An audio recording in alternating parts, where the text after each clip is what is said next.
They told us nothing ever got in or out without someone noticing. That was a lie. I knew it the night the sirens went off. I was alone in Section C, my flashlight beam cutting through the red strobe of the emergency lights. My radio was dead, though I could still hear breathing on the other end, slow, heavy, and wet. Then I saw it. At first I thought it was one of the other guards, but the shape was wrong.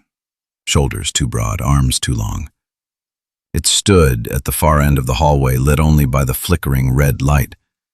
And when it turned its head toward me, it smiled. It wasn't a human smile.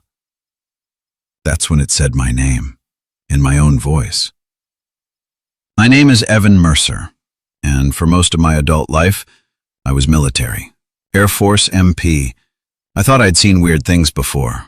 Night training in the desert, UFO nuts trying to sneak onto bases, pilots swapping strange light stories after a few beers. But that was just chatter, background noise to the job. When I left active duty, I took a private security contract with a company that specialized in high-clearance government facilities, the kind of job you don't talk about to your family.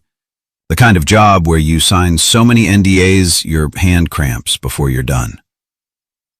This particular assignment was in the middle of the Nevada desert, about 90 miles north of Tonopah, a fenced-off stretch of scrubland with floodlights, motion sensors, and guard towers. The kind of place you could drive past at 60 miles an hour and never even know it was there. No name, just a string of letters and numbers stenciled on the side of a chain-link gate. YB37. My shift was nights, 6 days a week. I came on at 1800, clocked out at 0600. The handover was brief, usually a nod from the day guy, a quick note about which sectors had alarms triggered by jackrabbits, and then it was just me, the dark, and a lot of empty hallways. The facility was odd. It looked like a cluster of squat, windowless warehouses and admin blocks on the surface, wide asphalt lots between them, vehicle bays, a helipad that I never saw used. But the real heart of the place was underground. You needed clearance to get down there, and mine, level 3, only got me into maintenance corridors and equipment rooms. The rest was sealed behind heavy steel blast doors, each with a card reader and a camera that tracked you as you walked past. Most nights, I did my perimeter checks, logged my rounds on the company-issued tablet, and tried not to think about how silent it all was. The desert at night can be suffocatingly still. Sometimes a coyote would yip in the distance, or a night bird would shriek and take off from the gravel beside the fence. But that was it. Out there, sound traveled in a strange way, too far or not at all. The first few weeks were uneventful. I stuck to the schedule. 1900, perimeter sweep along the outer fence. 2000, check hangars 1 through 4. 2200, swing through the admin building, log equipment inspections. 0000, patrol the inner yard. 0200, check the loading bays. 0400, another perimeter sweep. 0530, return to guard office for shift change. We were told not to loiter near any level 5 doors or restricted areas. If you saw them, you walked past. If you heard anything from inside, you ignored it. That last bit stuck with me. If you heard anything. Like it was expected that maybe sometimes you would. At first, I chalked it up to standard paranoia in jobs like this, but even so, every time I passed one of those black steel doors, I found myself slowing down just a little, listening without meaning to. The desert has a way of getting under your skin. By my second week, the routine felt almost dreamlike.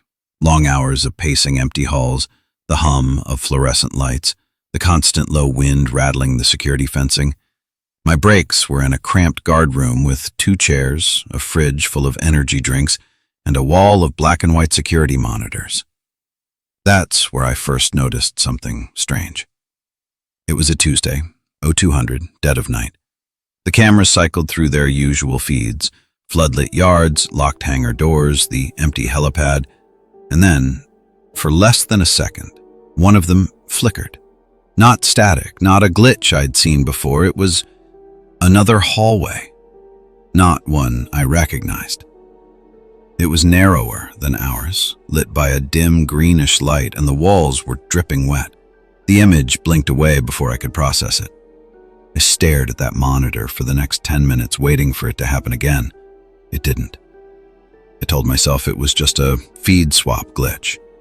We had hundreds of cameras on site, and tech hiccups weren't impossible. Still, something about that image stayed with me. The way the walls seemed to breathe just slightly, as if the whole corridor were alive. A few nights later, I was doing my 2000 sweep of Hangar 3 when I heard it. Footsteps, not mine. They came from deeper in the hangar, the sound of boots on concrete. I called out, "Security! Who's in here?"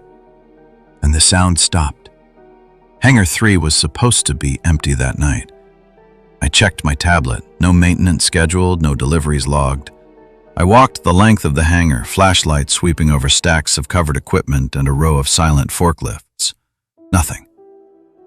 When I got back to the guard room, I logged the incident.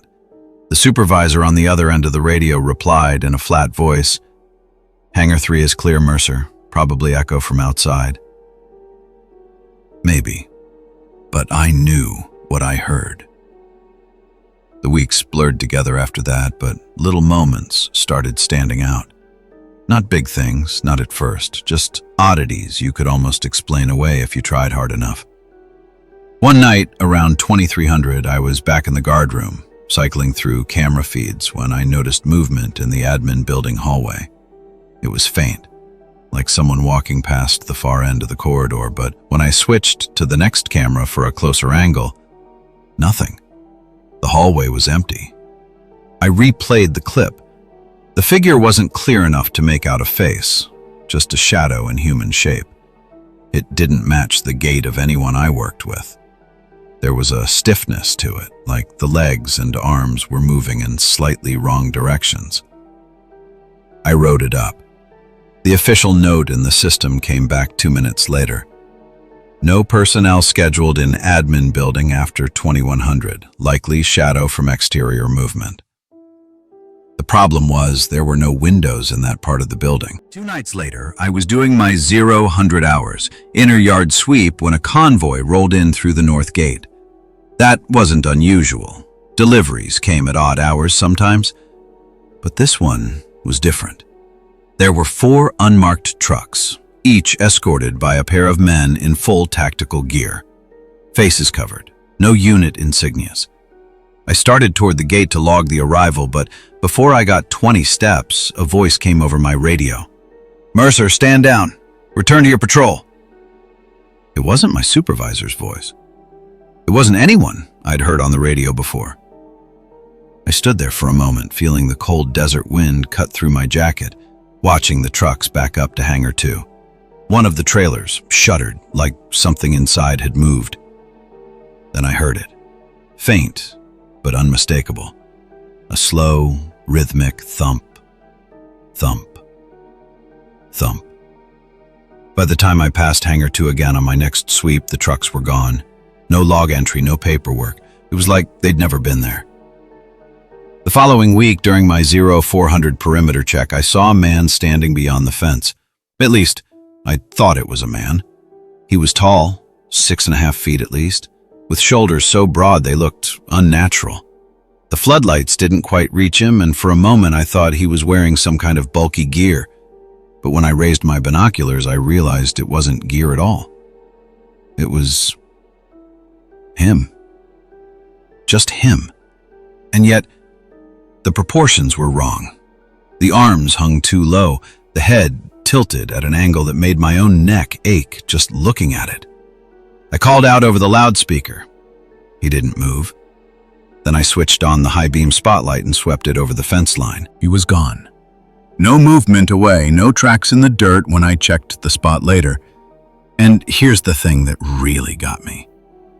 The fence sensors, the ones sensitive enough to trigger from a rabbit brushing past, hadn't picked up a thing. A few nights after that, something happened that I still can't explain without feeling like I'm making it up. It was just after 0100. I was in the east sector, near one of the level 5 doors I wasn't supposed to touch. Normally, they're sealed tight. Steel, keypad, card reader, and a camera aimed right at you. But this one was open. Not wide, just a few inches. I froze. If there's one thing drilled into every guard on that site, it's that you don't mess with the level 5 sectors. You don't open the doors, you don't peek inside, and you definitely don't go wandering. But it was open. And it was quiet. I don't know why I did it, but I reached out and pushed it. The hinges didn't creak. The door swung open soundlessly, revealing a hallway lit by a low, pulsating orange light. It was impossible. The building above was barely 30 feet deep, but that hallway stretched on for what looked like hundreds of feet. The air that rolled out was warm and smelled faintly of metal and something sweet, like rotting fruit. I took 3 steps inside. The hum I'd heard from outside got louder, deep enough to vibrate in my chest. That's when I felt it. Not heard, but felt. A slow, deliberate footstep behind me. I turned. The hallway outside was empty. When I looked back into the level 5 sector, the door was shut. Locked. My keycard beeped red when I tried it. The worst part? When I checked the cameras later, the feed for that door showed nothing unusual. No open door. No me standing there, just an empty corridor the entire time. The incidents kept stacking up after that. I'd glance at my watch, see 2:14, and then look again and what felt like moments later to find it was 3:52. I'd be in the same spot, still mid-patrol, but my radio logs would show no activity for over an hour. Sometimes the intercom would crackle on, spitting out muffled voices that sounded like an argument. Once, I could have sworn I heard my own voice coming through, saying words I didn't recognize. And then there was Mills. Mills was one of the other night guards. Solid guy, no nonsense, the kind of coworker you trust to have your back. One evening, he didn't show up for shift handover. I figured he was sick or got reassigned. The supervisor just said, transferred to another site. But 2 nights later, I saw him on one of the security feeds. He was walking down a hallway I'd never seen before, somewhere underground. The walls were wet, like that first strange flicker weeks ago. He looked straight into the camera, mouth opening like he was about to say something. And then the feed cut to static. It was the night after I saw Mills on the camera that things started to truly bend. By then, I'd been at YB-37 for just over a month. The strange sightings, the glitches, the voices, I've gotten into the habit of pretending they weren't happening. You can only log so many false alarms before someone upstairs starts to think you're jumpy, and jumpy guards don't last long here. But on that night, the base stopped pretending along with me. Around 22:30, I was making my way past the West Service Wing, a quiet stretch of corridor lined with maintenance closets, when I noticed one of the level 5 doors again. Same thick black steel, same warning stenciled in yellow. Authorized personnel only. It was open. Wide this time. A warm, dim light spilled out into the hall, casting shadows that didn't seem to match the angles of anything I could see. The air coming out was damp, almost humid, and there was that smell again. Sweet, cloying, like fruit gone soft in the sun. I should have called it in. Instead, I stepped inside. The hallway beyond was too long. It had no right to be that long. It wasn't just perspective. The floor was subtly sloped, leading downward. The further I went, the more the light changed, shifting from orange to a murky green that seemed to cling to the walls. They weren't concrete anymore. They were something else, smooth and curved like bone, with hairline fractures pulsing faintly, as if there was something alive behind them. Then, a sound. Faint at first, then growing clearer. A voice. It was my voice, repeating my name over and over, slow and deliberate. I turned around, meaning to get out, and found myself staring down a corridor that wasn't the one I came through. It was wet, narrow, lit from somewhere far off, though I couldn't see a source. I blinked and the door was there again, just a few feet away. I didn't question it. I stepped through, slammed it shut, and my keycard immediately beeped red. I looked at my watch. 23:14. When I reached the next checkpoint, the clock on the wall read 01:28. My chest went tight. I checked my radio logs, no transmissions, no movements recorded for nearly 2 hours. It was like I'd vanished from the system. A few nights later, the intercom crackled to life as I was in the guard room. Usually, only control spoke on that line, but this time it was chaos. Muffled shouting, overlapping voices, something slamming metal on metal. I leaned closer, trying to pick out words. That's when I heard myself, clear as day. "Evan, don't let them take you below." The line went dead. I tried calling control, but the channel was filled with static. When it cleared, they claimed there had been no transmission. By the end of the second month, I'd stopped expecting answers. Then I saw Mills again. It was 03:40, and I was watching the feed for sub-level 3, a place I had no clearance for. Mills walked into frame wearing the same uniform he'd had the last time I saw him. He looked thinner, his eyes sunken, but he moved with purpose. Behind him, the corridor walls seemed to shift, like muscle under skin. He stopped, turned to face the camera, and smiled. It was a slow, deliberate stretch of lips over teeth, not hostile exactly, but not right either. He lifted a hand and beckoned. Then the feed cut to black. When I tried to replay it, the file was gone. It was the first week of my third month when everything tipped over. I was assigned to patrol Sector C near the underground access elevators. The base felt wrong from the moment I clocked in. Too quiet, too still. Even the hum of the lights seemed muffled. At 01:57, the alarms went off. Not the standard motion sensor alert, but the full site-wide lockdown. Sirens blared, red strobes flashed against the walls, and my radio screamed with clipped orders, all personnel to defensive positions. I was told to proceed to the sub-level 5 elevator, the one I wasn't supposed to use. The voice on the radio wasn't my supervisor's. When the elevator doors opened, I stepped into a corridor that was nothing like the rest of the base. The floor was slick under my boots.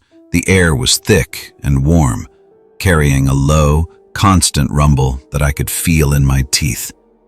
The walls curved overhead like the inside of a rib cage. Shadows moved ahead of me, just at the edge of my flashlight beam.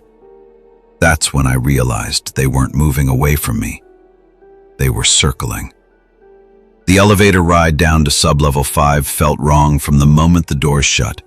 The hum of the machinery was deeper than normal, slower somehow, and the descent took longer than it should have. There were no floor indicators here, just a flickering emergency light overhead and the low rumble of motion under my boots. When the doors finally opened, the smell hit me. Thick, humid air with that same sickly sweet undertone I'd caught before, only stronger. The corridor beyond wasn't metal. It wasn't concrete. It was organic. The walls were slick, ribbed in uneven ridges and curved inward overhead until the whole hallway felt like a throat. Faint green bioluminescence pulsed along the seams, casting just enough light to make the shadows stretch unnaturally long. I stepped out, gun in hand, my flashlight beam trembling across the wet floor. The radio hissed once in my ear, then cut to static. Movement flickered at the edge of the light. Not a clear shape, more like the suggestion of something large passing behind a bend in the corridor. I called out. My voice came back to me, but not as an echo. It came back a half second later, from ahead.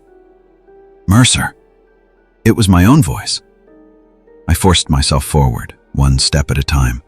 The floor had a subtle give to it, like there was something beneath the surface that didn't want to be stepped on. I passed a side passage and caught sight of what looked like claw marks raked into the wall, deep gouges that glistened in the green light. They were too far apart to be made by human hands. Something moved again ahead of me. This time I saw it more clearly. A figure, roughly human-shaped, but the proportions were wrong. Arms that hung too low, a neck that craned at a painful angle, and a head that seemed to tilt in slow, jerky increments.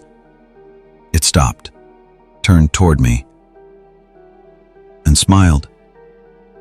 It wasn't a human smile, too wide, too many teeth. I froze, breath shallow. My finger was on the trigger when it spoke. "Evan!" Still my voice. The thing took a step forward, and the wet slap of its foot on the floor echoed all around me. It was slow, deliberate, like it was savoring the moment. Then another voice cut through the corridor, faint, desperate. "Don't let them take you below." It was Mills. I whipped my flashlight toward the sound, but there was nothing there, just the curving hallway vanishing into shadow. When I turned back, the figure was gone. The air shifted. It wasn't just warm anymore. It was moving, flowing toward me from deeper in the level, as if the whole place had taken a breath. And then the walls pulsed. Just once. A slow, synchronized ripple that moved down the corridor in both directions. That's when I heard it. The sound of multiple footsteps coming fast from behind me. I ran. The corridor seemed to stretch longer the more I moved, the light shifting from green to red without any clear source. My boots slipped on the slick floor, hands sliding along the ridges of the walls for balance. At a bend, I risked a glance back. Shapes. 3, maybe 4. Their movements were wrong, too many joints bending the wrong way, arms swinging in disjointed arcs. One of them moved onto the wall, crawling sideways with jerking, insect-like motions. The elevator was nowhere in sight. I had no idea how deep I'd gone. Up ahead, the corridor widened into a circular chamber. The floor was wet, almost pooling with dark liquid that reflected the dim light. In the center, something stood, a tall frame of metal scaffolding, almost like a cage, but the bars bent inward as if they were designed to keep something in. Inside, a figure crouched, unmoving. I stepped closer. It was Mills, or what was left of him. His eyes were open but glassy, skin stretched tight and pale, veins black against the surface. When he saw me, his mouth twitched, and in a voice that barely reached a whisper, he said, "Go, before it notices you." I didn't need to be told twice. Behind me, the footsteps were getting closer, joined now by a low, resonant hum that vibrated in my bones. I bolted back into the corridor, no longer caring if I was going the way I came. The walls closed in, the hum building into a pressure in my skull. Just when I thought I couldn't run any further, I saw the elevator doors ahead. Open, light spilling out. I threw myself inside, slamming the button for the surface. The doors began to close, and just before they sealed shut, something long and pale slid into view from the corridor. An arm, but jointed wrong, ending in fingers that scraped against the metal like nails on glass. Then the doors clanged shut, and I was going up. When they opened, I was back in Sector C. The hallways were clean, the air dry, the lights their normal pale white. No alarms, no sirens. It was as if nothing had happened. When the elevator doors slid open, it was like the world had been reset. The red strobe lights, the sirens, the pounding in my ears, all gone. Sector C was quiet, lit in its usual sterile glow. The faint scent of machine oil and disinfectant replaced the humid, sweet air from below. I stood there for a long moment, gun still drawn, half expecting the pale arm to slip through the closing doors again. Nothing. Finally, I holstered the weapon and headed for the guard room. Inside, the monitor showed nothing. Every feed was calm. The outer gates, the hangars, the admin buildings, all empty and still. I scanned the cameras for sub-level 5, but those feeds were blacked out. Not static, not signal loss, just blank, as if they didn't exist. A voice came over the radio. "Mercer, report to Control." Control was a cramped room with a wall of consoles manned by 3 operators. None of them looked up when I entered. My supervisor, the one who'd always handled my shift, wasn't there. Instead, a man I'd never seen before sat in his chair wearing a plain black uniform with no insignia. He didn't introduce himself, didn't even look at me when he spoke. "You experienced a systems fault tonight. The lockdown was a false alarm. You remained at your assigned post for the duration. Understood?" I opened my mouth to argue, but he cut me off with a slow turn of his head. His eyes were cold, flat. "Understood?" "Understood." "Good. You'll resume your duties tomorrow night." Dismissed. That was it. No debrief, no mention of Mills, no questions about what I'd seen. When I got back to the guard room, my watch was gone. Not just missing, gone from my wrist as if it had never been there. My spare from my locker was gone too. I didn't realize how much that unsettled me until later. Without a watch, without any personal timepiece, I had no way to confirm how long I'd really been gone from the surface. Over the next few nights, I tried to piece together proof of what happened. The logs for that shift were clean, every sweep checked off in perfect order, no alarms listed. The cameras for Sector C showed me walking my rounds like nothing happened. Except, one feed wasn't right. It was a camera in Corridor 4B, time-stamped 0213. I watched myself patrol past the lens, same uniform, same posture.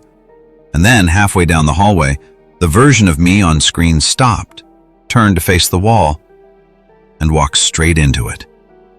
The wall rippled like water, swallowing me whole. Then, the feed cut to black. I sat there staring at the frozen frame for what felt like hours, waiting for someone to tell me it was a joke. No one did. It's been 3 weeks since that night. I haven't seen Mills again, but sometimes I catch flickers on the cameras, shadows in hallways I've never walked, doors ajar where no one should be. And lately, when I'm out on patrol, I swear I can hear footsteps pacing me just out of sight. Sometimes they're in sync with mine, sometimes they're not. But the thing that keeps me up, the thing I can't get out of my head, is what that thing said to me in the dark. It was my voice, and it sounded like it wasn't done with me yet. If you've made it this far, thank you for keeping me company through the night. Stories like this aren't easy to tell, and if you felt even a fraction of the chill I did walking those hallways, then I've done my job. If you enjoyed this story, or if it's going to keep you looking over your shoulder for a while, please give it a like. It helps more than you think. And if you want to hear more strange, unsettling accounts like this, hit subscribe and turn on notifications so you'll know when the next shift starts. Until then, stay alert, and whatever you do, don't go below.